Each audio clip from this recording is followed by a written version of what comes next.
When you hear about the US Airways Flight 1549, what picture comes to your mind? The title of a movie, right? Well, sorry to burst your bubble, but you're definitely wrong. The closest picture that clearly defines the truth with the US Airways Flight 1549 is a picture of an airplane that's supposed to be on a runway, flying to an airport in Texas, Atlanta, or anywhere else in the world. But of that entire place, guess where this airplane chose to find its path? Somewhere that you might want to know about. It all started on the 15th of January 2009. It was the beginning of the year. And everyone expected that their day was going to be the typical move around, this time on an airplane. And in the evening, they end up home for an amazing time with the family. However, on this day, an Airbus A30 that was on a flight from LaGuardia Airport and was scheduled to land in Charlotte in North Carolina bumped into a colony of birds while on the runway. And that singular event changed the plans for a supposedly direct flight to North Carolina. Think about it. What is the worst thing that could happen when an airplane rams into a colony of birds?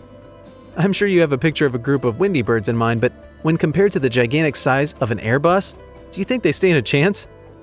Well, here's the gist. The US Airways Flight 1549 lost a hold of its engine immediately after it bumped into the group of birds. Remember, it was on a runway? The flight had not begun at all, so there's no room for an emergency landing in any sort of airport.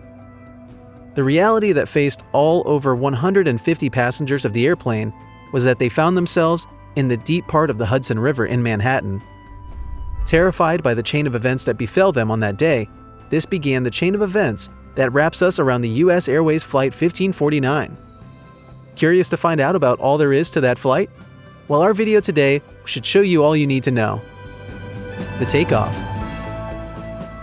On the 15th of January 2009, the US Airways Flight 1549 was scheduled to take off from LaGuardia Runway 4 after some preliminary checks had been done to verify its airworthiness. At 3:24 p.m. Eastern Standard Time, the Airbus was ready to take off from the runway. The pilot in charge of the airplane, Skiles, who was vast with his flying skill, flew alongside his crew at exactly 3:25 p.m. The weather forecast at the earlier part of that day showed that the skies were visible enough for flights to take off, only that there was going to be a few clouds here and there. This wasn't supposed to be any problem because there were other flights that took off to respective destinations on that same day. An hour after Skiles' flight had taken off, they were faced with the Great Hudson River. The skies were still clear enough for onward flight action. The Hudson River was the same beautiful sight it was on any other day. But a flock of Canadian geese? Oh God. They bumped into the US Airways Flight 1549, and guess what happened afterwards? Well, I'll tell you. The flock of geese. Under normal circumstances, an airplane in flight would worry about so many things: the weather forecast, visibility of the skies, airworthiness of the plane, the engine of the plane, among other things.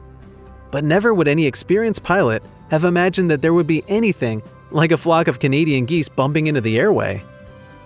Anyway, this group of Canadian geese obstructed the view of the airplane. It started first with a loud bang over the body of the airplane. The first thought that must have crossed the mind of the pilot would have been lightning or probably a warning sign from some rain activity. But tell you what, the skies didn't look like it was going to rain. While all of these things were happening, the airplane was already at 2,818 feet above ground level. This is definitely more than the height of a typical skyscraper, and also a very dangerous place for any wrong move by Skiles and his crew. Anyone would have expected that group of Canadian geese would fly away after seeing an airplane in sight, but rather than leave, they began to form a wall of cloud all over the visible screen of the Airbus A30. There were so many of them, and so it was impossible for Skiles to wave them off with his hands. Skiles thought that was all, but gradually, some of them filled up the openings around the plane. The passengers were initially calm about the situation of things, but smell of burning birds and fuel alarmed the entirety of the airplane. Before they could all scream out Jack Robinson, the engines were badly affected. Do you know what this means? Yeah, they were stuck at 2,818 feet above the Hudson River. A flight to the rescue. As is the case with many of the flights all around the world, the most knowledgeable person on board is who? The pilot. In this case, Skiles handed over the acceleration of the airplane to Sullenberger, his co-pilot and flight assistant, while he went over to check on the engine. At the time that Skiles was working on the engines, they had totally shut down, and so the airplane was moving at a receding pace. Do you know what this means? Well, it means a possibility of landing in the Hudson River. No pilot would want that, logically. But what did Skiles do? Skiles was able to work on restarting the engines of the airplane. But when he restarted the engines, the airplane was already at 1,650 feet above the Hudson River. Sullenberger was alarmed at the pace at which the airplane was moving. The next thing that any pilot would do in that kind of situation was to radio the terminals that are the closest to the airplane. This was exactly what Sullenberger did. He radioed the New York terminal to see if he could make an emergency landing there, but he was denied the permission to make a landing at any of the New York airports. Sullenberger was given a checklist of options that he could use for his emergency landing. The New Jersey airport was the best that he was advised to use, but there was no way that the US Airways Flight 1549 could make a landing in New Jersey at the pace that it was moving at. At 900 feet close to sea level, the airplane had already passed the Washington Bridge. It was at this point that Sullenberger informed the flight attendants to brace up for a landing over the Hudson River.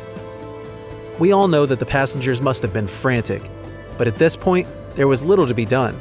Sullenberger informed nearby waterbound vessels about the landing and solicited for their help.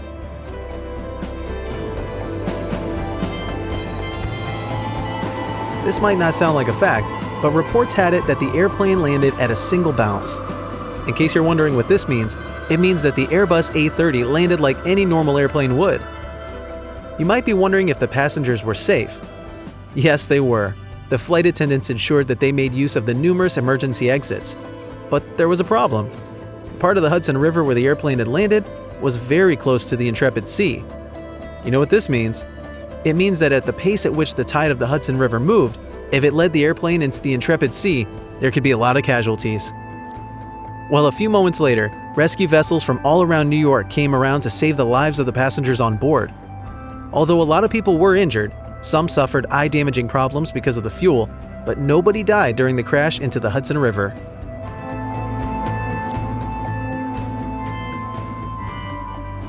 As is the case with many accident victims, many of those on the US Airway Flight 1549 suffered post-traumatic stress as a result of the events that revolved around the crash landing.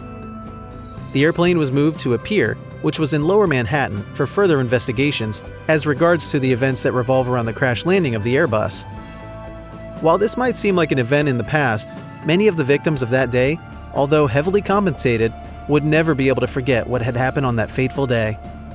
Of course, Skiles and his crew were given a national award for their courageous efforts in handling the realities of the situation. That's all we have on the true story behind the US Airways Flight 1549. Do you think we probably left out some information in this video? Let us know in the comments section below. What do you think about the Airbus A30? Was their survival anything but a miracle? Do let us know in the comments section below. Remember to hit the like button if you enjoyed this video, subscribe to our channel, and smash that notification bell. We'll see you in the next video. Thanks for watching.